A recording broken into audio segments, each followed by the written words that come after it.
નમસ્કાર મિત્રો, ચેનલમાં આપ સૌનું હાર્દિક સ્વાગત છે.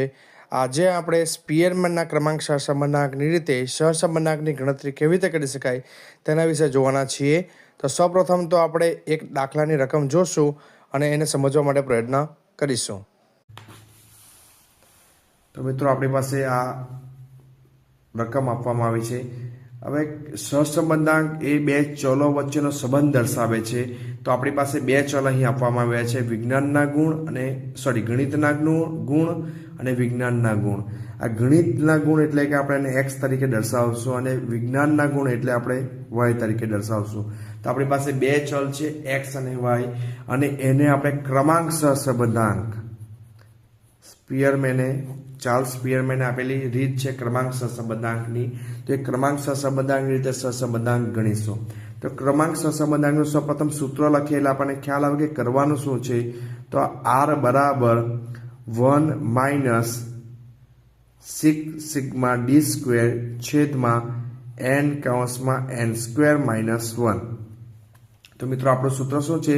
1 માઇનસ એટલે કે આખાનો માઇનસમાં 1 છે, 1 માઇનસ 6 સિગ્મા ડી સ્ક્વેર છેદમાં n કૌંસમાં n સ્ક્વેર માઇનસ 1. તો અહીં આપણે ડી ગણવો પડશે. તો ડી કેવી રીતે ગણી શકાય? તો મિત્રો ડી માટે સૂત્ર છે rx માઇનસ ry, એટલે કે એક્સનો રેન્કમાંથી વાયનો રેન્ક બાદ કરવો. એનો મતલબ એવો થયો કે મારી પાસે એક્સ છે અને વાય છે, એને મારે રેન્ક એટલે કે ક્રમ આપવો પડશે. તો હું બાજુમાં ખાનું બનાવીશ rx અને એની બાજુમાં ખાનું બનાવીશ ry, અને મને મળશે અહીં બાજુમાં D rx minus ry. Okay, તો આ રીતે આપણને મળશે. તો સૌથી પહેલાં આપણે રેન્ક આપવાનો છે. તો એક્સ ચલ છે તેને સૌ પહેલાં રેન્ક આપીશું. તો રેન્ક કેવી રીતે આપવાના છે? તો આ આપણા જે પ્રાપ્તાંકો છે એમાં જે સૌથી મોટો છે તેને આપણે પ્રથમ રેન્ક આપવાનો છે, એટલે કે જે સૌથી મોટો ભાઈ લાગે તમને. તો તમે જોશો કે સૌથી મોટી રકમ કઈ છે? તો સૌથી મોટો ભાઈ છે અથવા તો સૌથી મોટી રકમ છે 84. તો 84 ને આપણે આપીશું પ્રથમ રેન્ક. ત્યારબાદ સેકન્ડ જોશું કે ભાઈ સેકન્ડ એનાથી નાનો ભાઈ કોણ છે? તો એનાથી નાની રકમ છે આપણી પાસે 71, તો એને આપણે આપીશું 2 નંબર. ત્યારબાદ છે 60, એને આપીશું 3 નંબર, એટલે કે ત્રીજો રેન્ક. ત્યારબાદ આવશે 49, એને ચોથો રેન્ક, અને 40 ને આપીશું 5મો રેન્ક. મિત્રો ફરીથી સમજાવું, જો શું કર્યું છે, સૌથી મોટી રકમ જે છે તેને એક રેન્ક આપ્યો છે. આમાં નહીં સમજ પડતા ભાઈની દ્રષ્ટિએ યાદ રાખવાનું કે સૌથી મોટો ભાઈ હોય તેને પહેલો રેન્ક મળે, ત્યારબાદ એના પછીના ભાઈને, ત્યાર પછી એના પછીના ભાઈને. ચલો વાયમાં આવીએ તો વિજ્ઞાનના ગુણ છે તેમાં જોઈએ સૌથી મોટી રકમ કઈ છે. તો સૌથી મોટી રકમ આપણી પાસે છે 61, તો એને પહેલો રેન્ક. ત્યારબાદ આપણી પાસે છે 56, એને બીજો રેન્ક. ત્યારબાદ આપણી પાસે છે 48, એને ત્રીજો રેન્ક. ત્યારબાદ આપણી પાસે છે 45, એને ચોથો રેન્ક, અને 42 એને 5મો રેન્ક. તો આ રીતે આપણે વાયમાં પણ ફરીથી એ જ ટેકનિકો વાપરી. જે સૌથી મોટો હતો તેને પહેલો રેન્ક આપ્યો, ત્યારબાદ એનાથી નાનો હતો તેને બીજો, ત્યારબાદ એનાથી નાનો, ત્યારબાદ એનાથી નાનો, ત્યારબાદ એનાથી નાનો. હવે આપણે ગણીશું ડી. તો ડીનું સૂત્ર છે rx માઇનસ ry. તો rx માંથી ry બાદ કરતા જઈએ, એટલે કે આ ખાનામાંથી આ ખાનું બાદ કરતા જઈએ. 5 minus 4 1, 2 minus 5 minus 3, 1 minus 3 minus 2, 3 minus 1 plus 2, 4 minus 2 plus 2. મિત્રો યાદ રાખજો, હંમેશા ડી જ્યારે બી ક્રમાંક સહસંબંધાંકની ગણતરી કરીશું ત્યારે હંમેશા આપણો સિગ્મા ડી આવશે 0.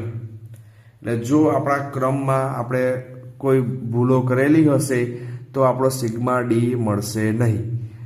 ચેક કરી લઈએ. 2 ને 2 4 ને 1 5, પ્લસનો સરવાળો થાય છે 5, માઇનસનો સરવાળો બી તમે જોશો 3 ને 2 થશે 5, એટલે આપણા આવી જશે 0. પણ આપણે તો ડીની જરૂર નથી, આપણે તો ડીના વર્ગની જરૂર છે. તો બાજુમાં ખાનું બનાવશું ડીનો સ્ક્વેર કરતા જઈએ. 1 ગુણ્યા 1 એટલે 1 આવશે, 3 ગુણ્યા 3 માઇનસ 3 ગુણ્યા માઇનસ 3 એટલે આવશે 9, માઇનસ 2 ગુણ્યા માઇનસ 2 એટલે આવશે 4, આ પણ આવશે 4, આ પણ આવશે 4. સરવાળો કરતા જઈએ એટલે આપણો સરવાળો થશે 22. સિગ્મા ડી નો સ્ક્વેર આપણો થશે કેટલો? તો થશે 22.